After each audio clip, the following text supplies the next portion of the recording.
Hello and welcome to my YouTube channel let's solve mathematics. तो दोस्तों, last video में मैंने मैथ्स का डिफिनेशन और नंबर्स का एक्सप्लेनेशन किया था, कुछ क्लासिफिकेशन बताए थे उसके। अभी हम इस वीडियो में अपना टेक्स्ट बुक का चैप्टर स्टार्ट करेंगे, ठीक है। तो आज हम स्टार्ट करेंगे NCERT क्लास 10th चैप्टर 1, जो कि है आपका रियल नंबर्स। रियल नंबर्स के बारे में मैं आपको लास्ट वीडियो में बता चुका हूं, तो कृपया उसे एक बार देख लें। मैं अब इस पे आगे आपको बताऊंगा। इसमें आपके टेक्स्ट बुक में दिए गए थ्योरीज और उनके सॉल्यूशंस के बारे में, क्वेश्चंस के बारे में, ठीक है। तो आपके इस चैप्टर में जो पहला आपका थ्योरी है वो है यूक्लिड्स डिवीजन लेमा। तो थ्योरी को समझने से पहले हम इस लेमा वर्ड को समझते हैं। ये एक ग्रीक वर्ड है जिसका मतलब होता है प्रॉफिट या ब्राइब या गिफ्ट, ठीक है। तो अगर इसका हम डेफिनेशन दे लेमा टर्म का, तो इसका डेफिनेशन है it is a proven statement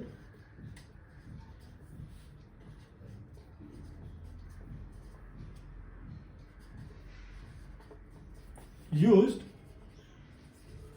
for proving another statement।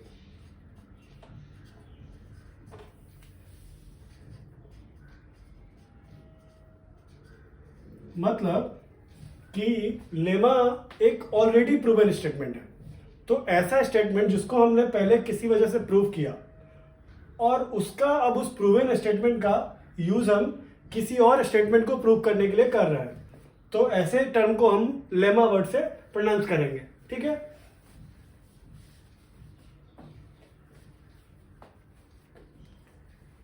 इसको हम लोग हेल्पिंग थ्योरम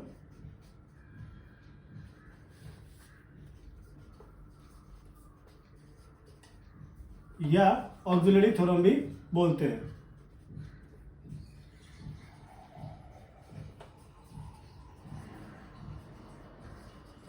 ठीक है।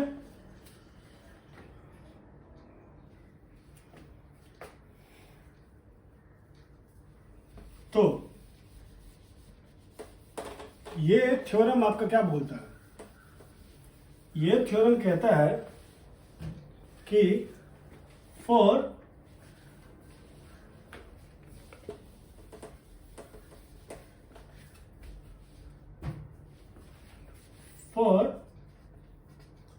any two positive integers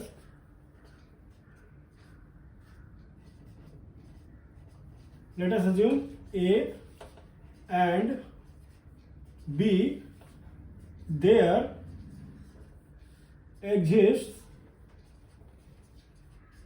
unique integers considering p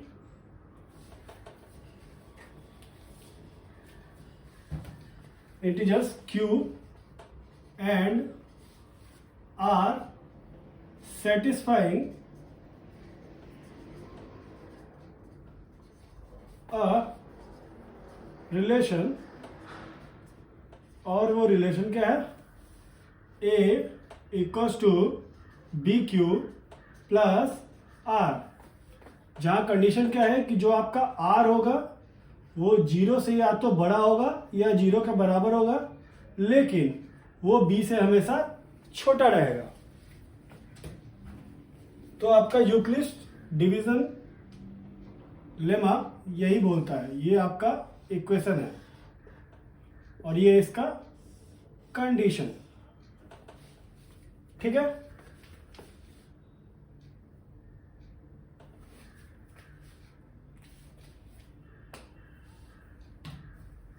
जहां पे ए आपका ऑब्वियसली क्या हो गया, डिविडेंड, बी हो गया आपका डिवाइजर, क्यू आपका क्वोशंट और आर आपका हो गया रिमाइंडर।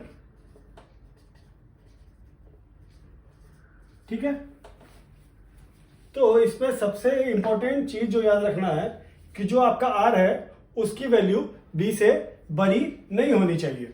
ठीक है,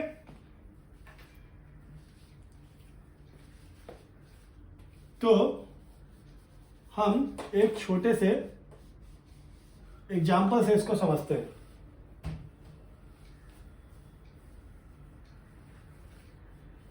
तो एक एग्जाम्पल हम लेते हैं 17 और 6 का।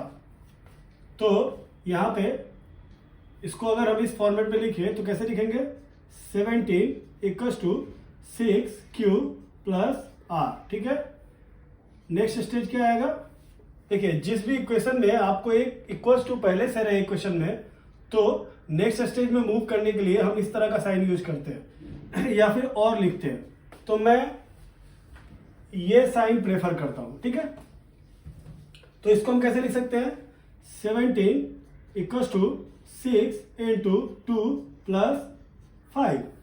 तो आप नोटिस करेंगे कि जो आपका आर है यानी कि 5, यहाँ पे क्यू आपका हो गया 2, आर हो गया 5। तो आप नोटिस करेंगे कि आर जो है बी से छोटा है, यानी कि 5 इज लेसर देन 6। ठीक है, एक और एग्जांपल हम लेते हैं 12 और 5 का। तो इसको कैसे लिखेंगे, 12 equals to 5q plus R. That means 12 equals to 5 into 2 plus 2। Here again q is your 2, r is your 2 and r is smaller than b, that means 5। इसको हम दूसरे तरीके से भी लिख सकते, अगर इसको हम अल्टरनेट कर दे, एक्सचेंज कर दे, यानी कि 5 और 12, तो इसको कैसे लिखेंगे, 5 equals to 12q plus r। तो नेक्स्ट स्टेप हमारा क्या होगा, 5 इक्वल्स टू 12 इंटू 0 प्लस 5। किसी भी नंबर को हम 0 से मल्टीप्लाई करते हैं तो उसकी वैल्यू 0 हो जाती है। तो ऐसे सिनेरियो में इसकी वैल्यू 0 हो जाएगी, तो 0 प्लस 5 इक्वल्स टू 5। अब आप नोटिस करेंगे यहां भी हमारा जो आर है वो बी से छोटा है।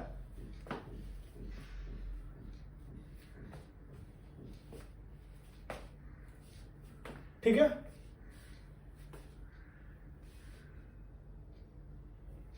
चलिए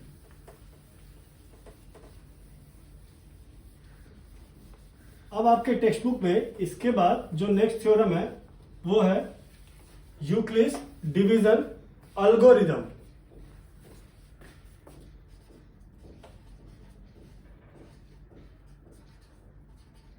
तो इस थ्योरम को समझने से पहले हम एल्गोरिथम वर्ड को समझते हैं। तो एल्गोरिथम वर्ड का अगर डेफिनेशन बताएं तो it is set of rules used to compute or solve any problem। तो किसी भी प्रॉब्लम को सॉल्व करने के लिए हम एक set of rules, set of steps के थ्रू जाते हैं। तो वो जो सेट ऑफ रूल्स है वो कहलाता है आपका एल्गोरिथम।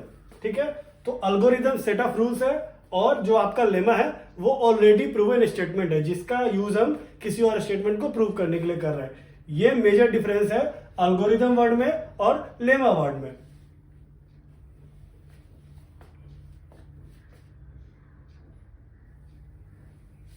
ठीक है, अब हम इस थ्योरम को समझते हैं।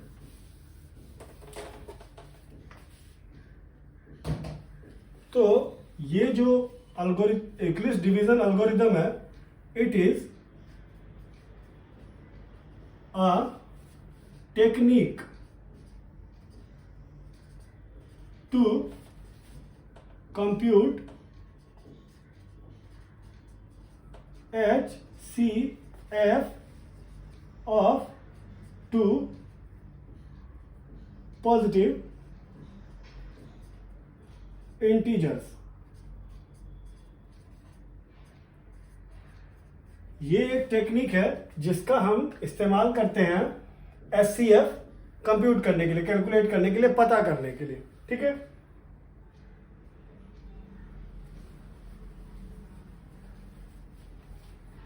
तो पहले हम समझें कि HCF क्या होता है। तो HCF का फुल फॉर्म आपको मालूम होगा, that is highest common factor. तो इसका अगर डेफिनेशन दिया जाए तो HCF of any two positive integer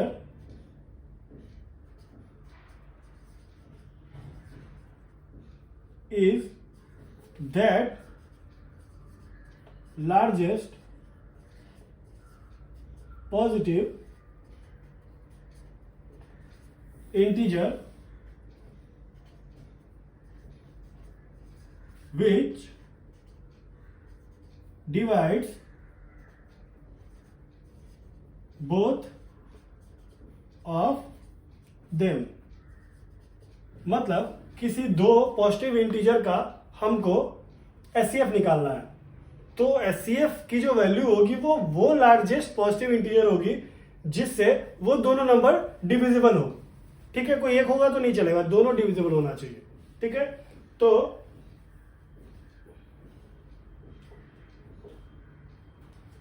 अब हम एक एग्जांपल से इसको समझते हैं तो बेहतर तरीके से समझेंगे।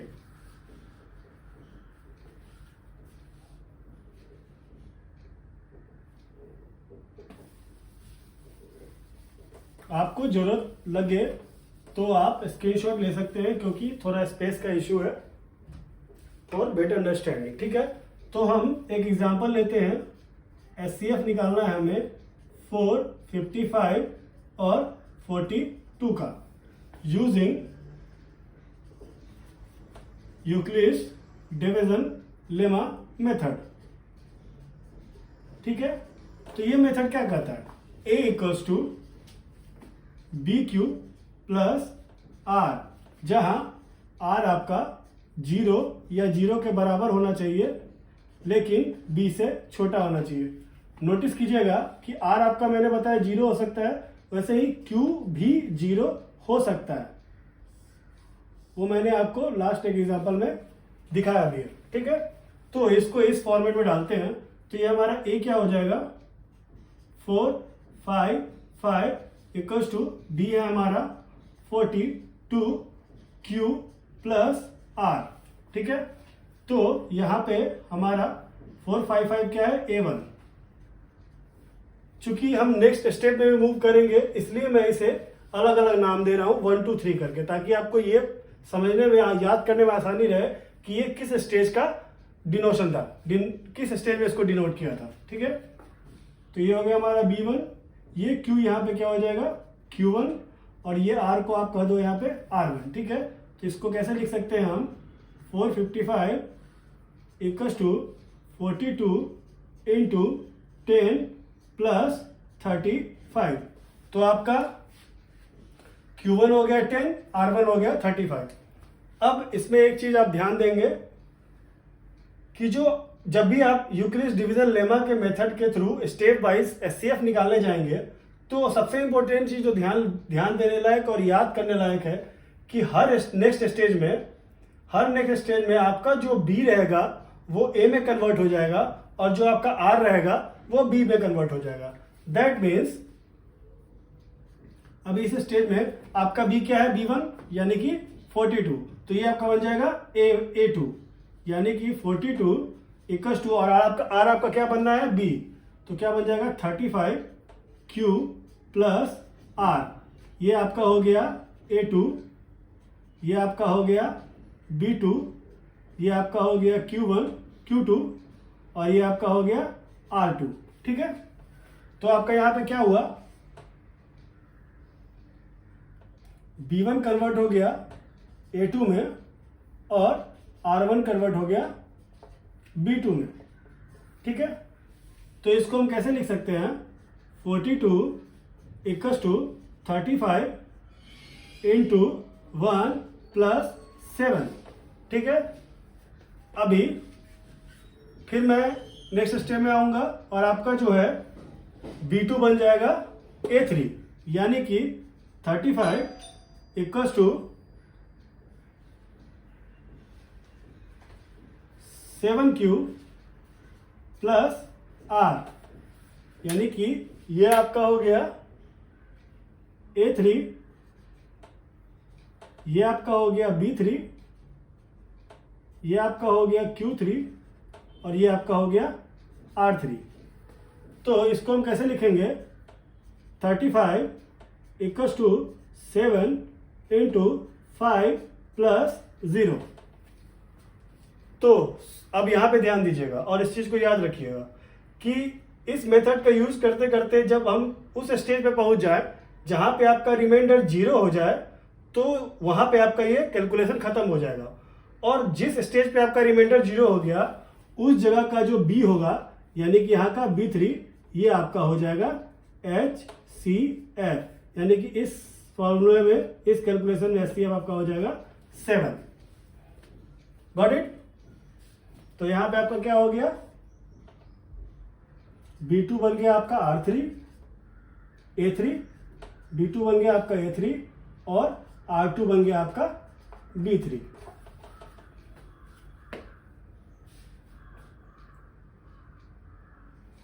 तो हम इसको ऐसे लिख सकते हैं, HCF of 4, 5, 5 and 42 equals to HCF of 42 and 35 equals to HCF of 35 and 7, जिसकी वैल्यू क्या हो जाएगी 7। 7 इज योर आंसर हियर।